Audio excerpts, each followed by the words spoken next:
എവിടുന്നൊരു പണി കിട്ടും എവിടുന്നൊരു പണി കിട്ടും എന്ന് ആലോചിച്ചിരിക്കണം ഞാൻ. ആ ആലോചിച്ചിട്ടുണ്ട് എനിക്കും വേണ്ടി എൻ്റെ മോൻ ഇന്നലെ സ്കൂളിൽ വന്നപ്പോൾ പറഞ്ഞേ, ഉമ്മച്ചിയെ ഇച്ച് നാളെ സ്കൂൾക്ക് പോകുമ്പോൾ റോക്കറ്റ് ഉണ്ടാക്കി കൊണ്ടുപോകണം. ടീച്ചർ റോക്കറ്റ് ഉണ്ടാക്കി കൊണ്ടുവരാൻ പറഞ്ഞേക്കണു പറഞ്ഞു. അപ്പോൾ വായോ നമുക്ക് ഉണ്ടാക്കാമെന്നും പറഞ്ഞിട്ടാണ് ഇറങ്ങി പുറപ്പെട്ടതാണ് ഞാൻ. കാരണം എന്താ, നമ്മൾ വൈദ്യൻ കൽപ്പിച്ചതും രോഗി ഇച്ഛിച്ചതും പാലിയ എന്ന് പറഞ്ഞ പോലെ നമുക്കൊരു പണിയാണ് വേണ്ടത്, കുട്ടിക്കും ഒരു റോക്കറ്റാണ് വേണ്ടത്. അപ്പോൾ അങ്ങനെ വൈദ്യ നമ്മൾ ഇറങ്ങി പുറപ്പെട്ടതാണ്. പക്ഷേ ഞാനൊക്കെ ചെറിയ കുട്ടിയായിരുന്നു ഇതേമാതിരി റോക്കറ്റും കാര്യങ്ങളൊക്കെ ഉണ്ടാക്കാൻ പോകുമ്പോൾ ആദ്യം തന്നെ ഞാൻ എവിടേക്കാണ് പോകുക അറിയോ, നമ്മളെ തട്ടിന് മേലെ കയറും. എന്നിട്ട് അവിടെ കുറേ കാർഡ്ബോർഡ് പെട്ടികളും കാര്യങ്ങളൊക്കെ ഉള്ളതൊക്കെ എടുത്തുകൊണ്ടാണ് നമ്മളെ റോക്കറ്റ് മത്സരമൊക്കെ.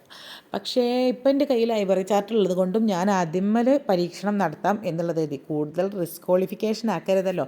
പിന്നെ ഈ സ്കൂൾ പ്രൊജക്റ്റ് എന്നൊക്കെ പറഞ്ഞത് ഉമ്മച്ചികൾക്കുള്ള പ്രൊജക്റ്റ് അല്ല എന്നുള്ളത് ആണ് എനിക്കറിയാം.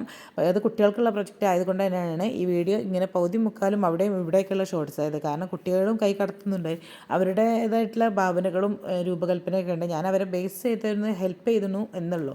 അതുകൊണ്ട് തന്നെ അതിൻ്റേതായിട്ടുള്ള കുറേ പോരായ്മകളും ഉണ്ട്. പക്ഷെ അത് ഇതല്ല, കുട്ടികളല്ലേ, അതൊന്നും കാര്യമാക്കാൻ പാടില്ല. ഏതായാലും എന്താ, അപ്പോൾ ചുരുക്കി പറഞ്ഞാൽ റോക്കറ്റ് ഉണ്ടാക്കുക എന്നുള്ളത് വളരെ സിമ്പിളായിട്ടുള്ള കാര്യമാണ്. ആദ്യം 2 ചെറിയ കോയിലുകളും ഒരു വലിയ കോയിലും ഉണ്ടാക്കുക. എന്നിട്ട് 6 കോണുകൾ ഉണ്ടാക്കുക, അതിൻ്റെ മേലെ വെക്കാനും താഴത്ത് വെക്കാനും. അപ്പോൾ അതൊക്കെ അതിൻ്റെ അളവിന് കറക്റ്റായിട്ട് കിട്ടണം. അതിൻ്റെ കറക്റ്റ് അളവൊന്നും ഇപ്പോൾ എങ്ങനെ പറയാം, അതിൻ്റെ ഒന്നും ആവശ്യമില്ലല്ലോ. ഏതായാലും അങ്ങനെ എടുക്കുക.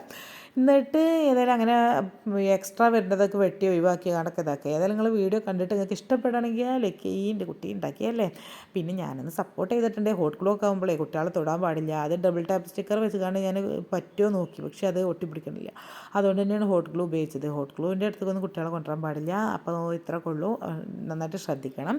പിന്നെന്താ, അപ്പോൾ അത്രേ ഉള്ളൂ. ഇഷ്ടപ്പെട്ടാൽ ലൈക്ക് ചെയ്യുക. Bye bye.